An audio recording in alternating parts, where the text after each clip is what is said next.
Alex the Car Doctor, back with another informative video. Today I'm going to be changing out some transmission lines on this 07 Dodge Caliper. I'm here with my guy Fernando. He works with me, helps me out around the shop. He's sort of like my nurse. So let me tell you a little bit about the history on this vehicle. I do believe this car have had 2 transmissions installed. The reason it had 2 transmissions installed back to back is because the first 2 was defective.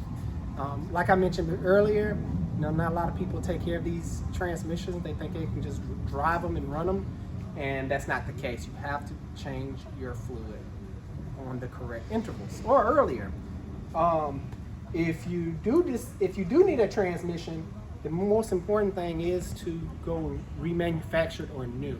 Because if you get a used transmission, you never know what you're gonna get out the barrel. It could be good, it could be bad. Don't want to waste that kind of time. So I'm getting ready to walk you guys through the lines, changing the transmission lines on this. And this is the process. The first step is to remove this battery access cover. It's just these 2 little twists. Next step is to remove the battery and the battery hold down.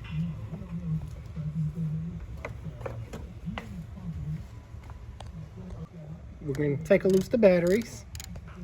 Battery, not batteries. Got you loosen that one up. Too tight.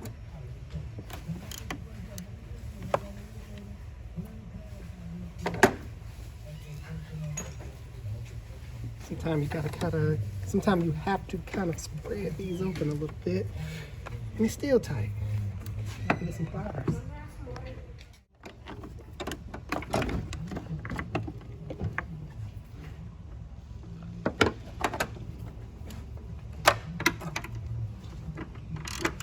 Now it's a 13 millimeter screw down here.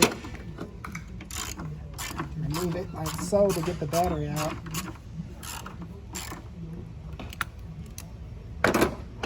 There we go. Off to the side. Some more 13 millimeters. Yep. Got some speed for me? Yeah. Got a hand doing it?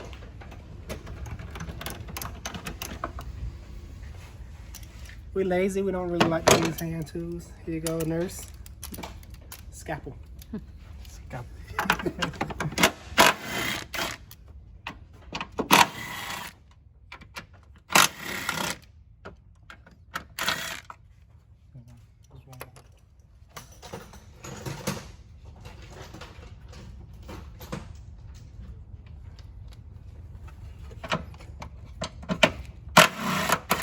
And all of these are 13 millimeters.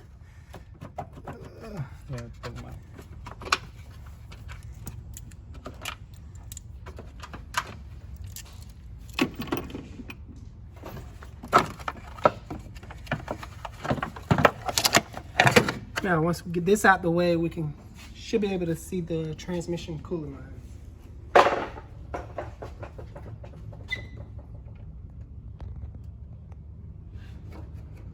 Now, some of them are cooler lines, and some of them are actual transmission lines. These 2 have antifreeze going through it, because this is the cooler, and these are the actual transmission cooler lines right there. Right, I don't know if you guys can tell, but if you see a lot of wetness down there, that's actually CVT transmission fluid. The line, inside this line, you have a rubber seal, and the rubber seal blew out. So that's why it's getting both transmission lines. Next step, Fernando is going to undo these lines. They're little quick release clips that he's going to take loose right now. He's going to show you how to do it. Get yourself a little pick like that. Be very careful because if you don't have new ones, you can lose these easily. I like to save them, but we have new ones that came with the new lines. But Sometimes they won't, so make sure you be careful not to lose these little clips, retaining clips. Check out the clip right here. That's the little clip.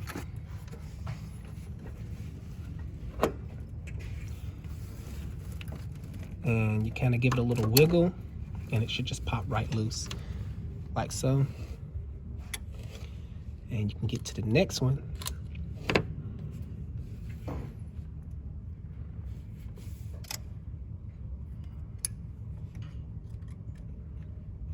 And it helps if you have a pick.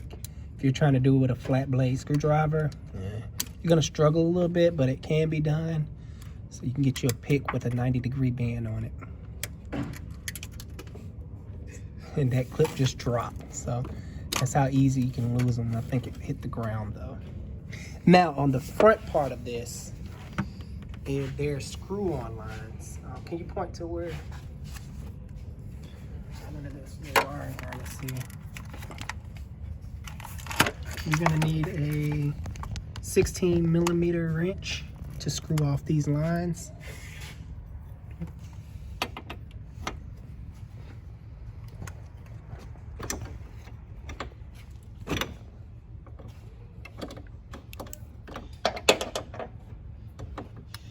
I'll be right back for another pipe because this one is going dead.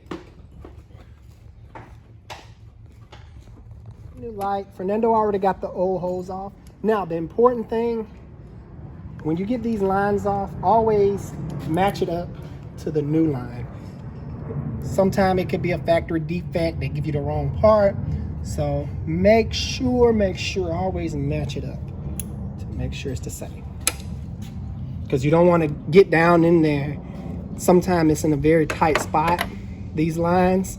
And you don't want to get down in there and start bolting up stuff and it be the wrong line. You have to take it right back off again. We could show them the so mishap. There's a seal down in there. I don't know if you can see it, but it's missing a chunk. Yeah, it's missing a chunk. I'm trying to get the light right. It should be like a black O-ring.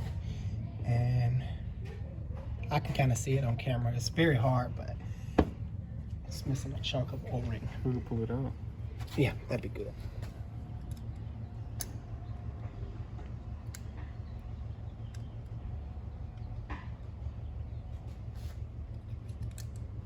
These seals, over time, they get so dry rotted and they just break apart.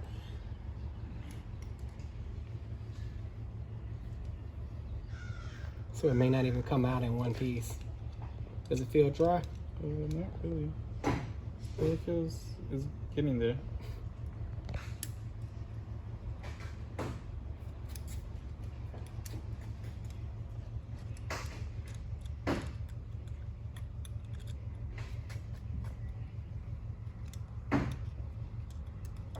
Come on out, baby. It's like a snake. All right. There it is right there. That's supposed to be a complete circle. It's like a half moon or something.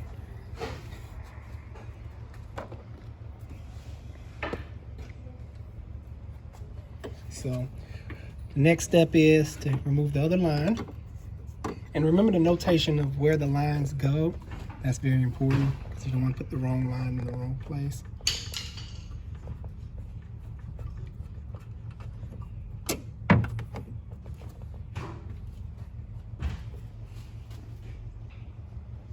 So it's all right. Now we're replacing both of these lines. The reason we don't want to go back in here, you know, we already here. We don't want to just replace the one messed up line and a couple of months down the road the other line blow out, because you got to think these lines are manufactured at the same time most likely, and you know they both got the same amount of age on them, so we're going to want to replace things as pairs. Bruh. All right, we back. I had to go help one of my other nurses. He dropped the scalpel. All right, so the next step is we're going back on with these lines. The most important thing is to thread the lines on by hand. Because you don't want to use an impact or Start it off with a tool. You want to thread it up by hand to make sure it catches all the threads. So that's what he's doing now. The other end is pretty easy. You just push it in and make sure it clips in. We'll get to that in a little bit.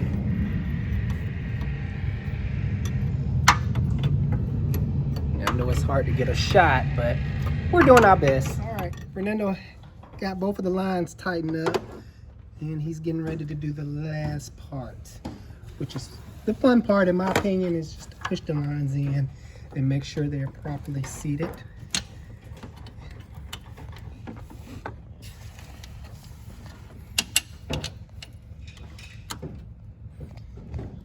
And then give it a nice little push. You should hear a click.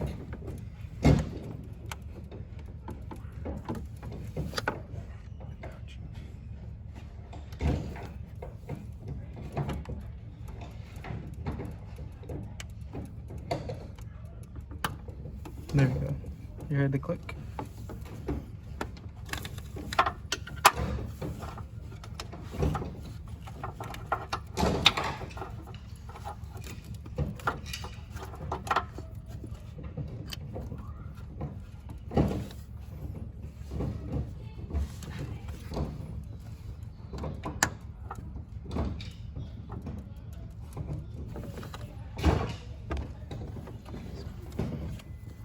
So we got both of the lines clicked in.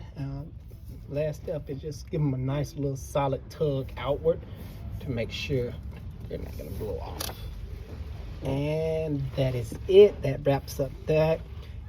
Now what I like to do is to double check everything. So what we're gonna do is not put the battery tray back on because we want to see the lines. And if we put the battery tray back on, we won't be able to see the lines to see if they're defective or not, because everything is man-made or machine-made these days, and stuff make mistakes.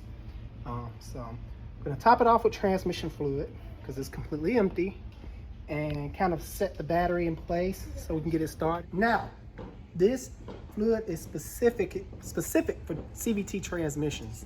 I like to get OE transmission fluid. It's just, you know, the manufacturers designed it for this fluid. I don't like to use like Valvoline CVT, even though it says you can use it for that car. I'm pretty sure it'll be fine, but just to be on the safe side, go to the dealership or get the OE brand. If you put automatic transmission fluid in these cars, you will destroy the transmission. No ifs, ands, or buts about it. Especially if you run it through there. So please, people, make sure you put the correct fluid in these transmissions. All right, another hint is the color of the fluid. It's not dyed red like your automatic transmission fluid. CVT transmission fluid comes in some weird colors. This one is sort of like a green. They come in like a clearish texture, a brownish texture. If you get a used transmission fluid, if you get a used transmission, that's the route you took, and you discover it has red transmission, automatic transmission fluid in it, or the texture is red, don't use that transmission. Save yourself a headache and send it back and be like, nope, because it most likely won't work right, and the previous owner destroyed that transmission from putting the wrong fluid in there. All right, this is the last one. I'm pretty sure you guys wondering how I know how much it takes. Well, I looked up the specs on it, and it takes 7 empty. And how do I know it's empty? Because the line ruptured and it pumped all the fluid out on the highway when she broke down. Now, if this wasn't empty and if I was just trying to check it, I would pull out my special dipstick. I have a special dipstick because this is dipstickless. Yeah, dipstickless. That's how I say it. It's just this little cap right here that just goes twist on there, and I have a special dipstick I use to check it. I don't need to do that because I put the correct amount in there. If you're wondering how to get that special dipstick, you can type in your year, make, and model on Google, or go to eBay and type in transmission dipstick, and they'll give you the special dipstick for your car. All right, before I put the battery back in, now you guys can put the battery in if you want, but I'm gonna use my jump box. But like I mentioned before, I wanna check my lines while I can see them. Because after I put the battery tray back in, I'm no longer gonna be able to see the lines. So I'm gonna start the vehicle up, do a quality control check, which you should all do. Quality control is the key to a successful repair. I'm about to go through all the gears just to make sure it's no leaks.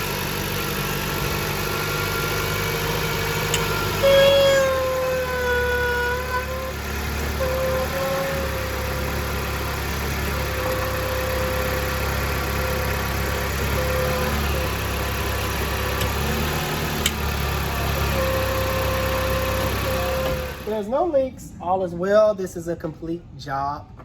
This job is complete and successful. I'm gonna end this video right here. The battery tray is self-explanatory. I don't think you guys need to see me putting that back on. If you like my videos, like and subscribe. Alex the Car Doctor out. See you guys next time.